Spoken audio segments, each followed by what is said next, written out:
कैसे cough syrup बना जहर जिससे 23 से ज्यादा बच्चों की मौत हो गई, आइए जानते हैं। कफ सिरप में मुख्यतः 2 से 3 दवाइयां होती है, जैसे क्लोरोफिरामाइड, डाइफेनहाइड्रामाइड एक्सेट्रा। यह एक पाउडर के फॉर्म में होता है जिसे घुलाने के लिए एक सॉल्वेंट की जरूरत होती है जिससे सिरप गाढ़ा और मीठा बन सके। वह है प्रोपिलीन ग्लाइकोल। लेकिन जिन कफ सिरप से बच्चों की मौत हुई उसमें प्रोपिलीन ग्लाइकोल न होकर डाइथिलीन ग्लाइकोल पाया गया।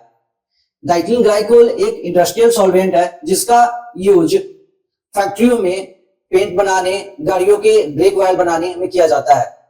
आखिर में आप सोच रहे होंगे कि जिन केमिकल का यूज इंडस्ट्री में पेंट बनाने, गाड़ियों की ब्रेक ऑयल बनाने में किया जाता है, वह दवाई बनाने वाली फैक्ट्रियों में कैसे पहुंच गया। यह एक लापरवाही या गलती का नतीजा है जिससे सप्लायर ने मेडिसिन बनाने वाली फैक्ट्री में भेज दिया। लेकिन गलती यहीं खत्म नहीं होती।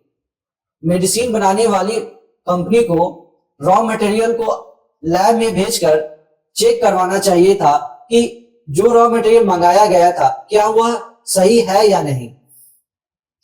यही एक छोटी सी गलती सैकड़ों बच्चों की जान ले लेती है।